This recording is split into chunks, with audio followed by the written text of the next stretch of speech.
As spring arrives, Goblin Slayer returns to his old village, which goblins had attacked years ago. It's now deserted, and he silently surveys the area. In the frontier town, Priestess and High Elf Archer watch as many new people sign up to become adventurers. They share a laugh about Priestess being a senior adventurer now as she starts her second year. She mentions her upcoming promotion review. They also receive a letter from Noble Fencer, now a female merchant. She informs them about her plan to create an adventurers' training camp for the newcomers. As they discuss the camp's potential, Dwarf Shaman and Lizard Priest arrive, warmly greeted by their fellow adventurers, and the rookies look up to them. Without fail, Goblin Slayer makes his characteristic entrance, which startles the rookies but garners a warm welcome from his veteran peers. In his usual fashion, he heads directly to Guild Girl to take on goblin slaying quests. He also requests a list of quests taken by the new rookies, a move that receives Guild Girl's approval. In preparation, he acquires a substantial number of potions and antidotes. This action leaves the rookies both in awe and a touch of fear for the man, as is often the case. While labeling the potions, Goblin Slayer and Lizard Priest offer valuable advice to a rookie named Rhea Fighter. They recommend that her fledgling party should start with small steps, perhaps hunting giant rats before delving into goblin slaying. However, as they head out, a red-haired rookie rudely bumps into Priestess. When he brushes her off indifferently, there's something about his appearance that triggers a memory within her. After a long day of goblin slaying, Goblin Slayer returns to the guild to file his report. However, his attention is drawn to a figure huddled on a bench, and he readies himself for a potential goblin encounter.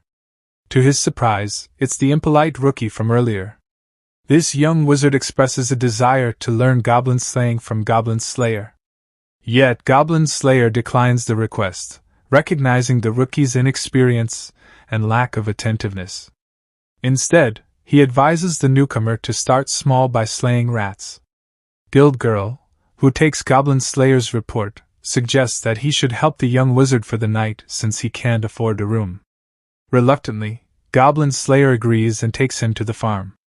At the farm, Goblin Slayer is warmly welcomed by Cow Girl, who humorously introduces herself as Goblin Slayer's wife, much to the amazement of Wizard Boy.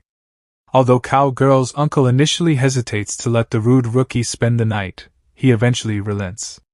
This decision comes after Goblin Slayer promises to keep an eye on Wizard Boy and assures Cow Girl's uncle that he'll get some much-needed rest himself, alleviating the farmer's concerns about Goblin Slayer overworking himself. The following morning, Goblin Slayer escorts Wizard Boy back to the guild. Once again, he advises the young wizard to start with simpler challenges like hunting rats. Meanwhile, Goblin Slayer finds himself dealing with the consequences of indulging in Cow Girl's hearty breakfast, suffering from the effects of overeating. Goblin Slayer reunites with his party and learns that Priestess failed her promotion exam due to her inexperience compared to the seasoned adventurers, which slightly affects her success rate. The veterans in the party advise Priestess to team up with fellow rookie friends like Rookie Warrior and Apprentice Cleric, or even form a party with the new rookies to develop her leadership skills.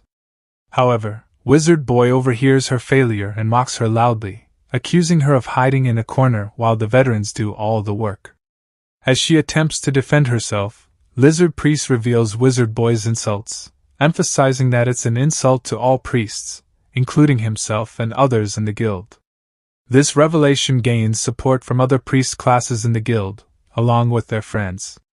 They see Wizard Boy as a know-nothing know-it-all rookie and dismiss him as yet another inexperienced newcomer, much to his frustration. In response, he declares his intention to slay goblins and disregards Goblin Slayer and his advice, making his stance clear. Immediately, Female Knight bursts in with her usual loud and spirited style, while Heavy Warrior quickly offers apologies to everyone. She boldly dares Wizard Boy to prove his words and insists that he should take on goblin slaying.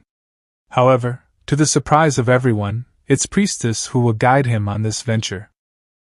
Upon their arrival at the construction site for the training center set up by Female Merchant, the responsibility of leading their new goblin slaying quest with the overconfident novice, Wizard Boy, falls into Priestess's hands as per their prior agreement. They meet the foreman of the worksite, who happens to be a relative or an acquaintance of Dwarf Shaman. The foreman brings to their attention a mausoleum plagued by a recent goblin infestation. He also shares concerning information about a promising adventurer party he previously dispatched to deal with the goblins. Unfortunately, that group disappeared, and the goblins made off with their tools.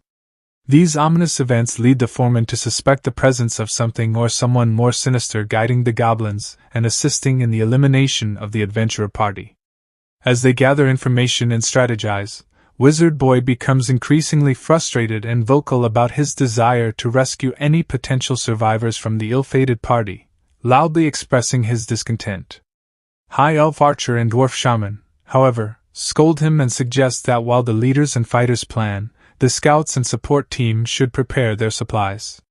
Despite this advice, Wizard Boy remains an annoyance and shows little respect for Priestess's leadership. Upon reaching the mausoleum, the party gets ready for their mission. Lizard Priest offers his encouragement to Priestess for her role as the leader, and everyone else shows support. While Priestess organizes the team, Wizard Boy maintains his arrogant demeanor and continues to grumble. At this point, both Priestess and High Elf Archer take a moment to playfully tease him about his inability to listen. Since he didn't bring a sachet to mask his scent, he ends up having to use Goblin Slayer's Goblin Guts to cover himself, much to the humiliation of the cocky rookie. The quest begins inside the mausoleum, and the vanguard, composed of Goblin Slayer and Lizard Priest, allows High Elf Archer to quickly secure the doors with wedges to prevent an overwhelming assault. Priestess instructs the group to conserve their spells for later. The party proceeds meticulously, clearing each room with caution. However, Wizard Boy's impatience gets the better of him, and he breaks formation, stumbling into an obvious goblin trap that loudly exposes their position. This leads Wizard Boy to the distressing discovery of a goblin torturing acolyte, the only survivor of her ill-fated party. In horror, Wizard Boy uses his fireball spell against the lone goblin, using up his only spell, but it reveals the rest of the horde and their troll leader. Realizing he's fallen into another trap, Wizard Boy frantically warns the rest of the party to stay back, but they arrive just in time to rescue him and acolyte. Faced with overwhelming odds, Priestess returns leadership of the party to Goblin Slayer. He quickly devises a plan for them to retreat, causing the troll to go berserk and accidentally kill some of its own goblin soldiers because Goblin Slayer sets it ablaze with a Molotov cocktail. Hurrying forward, Priestess and the others discover a room where they can regroup and assess Acolyte's condition. While she's seriously hurt and traumatized, her life isn't in danger. Dwarf Shaman suggests not using heal on her to preserve Priestess's spells. Wizard Boy, recognizing that his actions cost Priestess her leadership test and his prior criticism about her hiding in the back was unfounded, attempts to apologize. However, their conversation is cut short as Goblin Slayer and High Elf Archer return, with the fiery troll in pursuit. Recognizing the troll's regenerative abilities, Goblin Slayer requests Priestess to cast Holy Light and urges Dwarf Shaman to conjure rain with his Kelpie spirit. Blinded and soaked, the troll is vulnerable. Goblin Slayer takes a bomb filled with saltpeter, which, when ignited, causes the troll's skin to crack apart due to the rapid temperature change from the water. Seizing the moment, Goblin Slayer and Lizard Priest finish off the troll, leaving Wizard Boy in awe. Despite the incredible feat, Goblin Slayer remains focused on slaying goblins. Later that night at the guild, the party celebrates their victory over the troll and imparts more words of wisdom to Wizard Boy for his future quests. High Elf Archer and the others continue to offer their encouragement to Priestess as she faces the challenges of her temporary leadership role. Meanwhile, Acolyte's fate becomes known. Priestess shares that Acolyte has returned to the Temple of the Earth Mother for healing and is contemplating her future once she recovers. However, Wizard Boy, in his typical loud manner, interjects with a rather harsh perspective. He mentions that Acolyte's defeat at the hands of goblins will be something she'll never live down, considering how society generally views such losses to goblins. Then, he discloses the source of his negative attitude. It turns out he is the younger sibling of the deceased wizard, who was one of the ill-fated members of Priestess's initial party. His sister's demise, caused by a poisoned goblin blade, led to her being ridiculed by those who once praised her. Upon hearing Wizard Boy's emotional outbursts, Goblin Slayer arranges for the unconscious young wizard to have a room and then departs. As he leaves, he crosses paths with Spearman and Witch, who pick up on his troubled demeanor. In a quiet alley, Goblin Slayer engages in some self-reproach. He blames himself for not being able to save Wizard's older sister a year ago, and for having to end her life mercifully, which ultimately deprived Wizard Boy of his beloved sibling.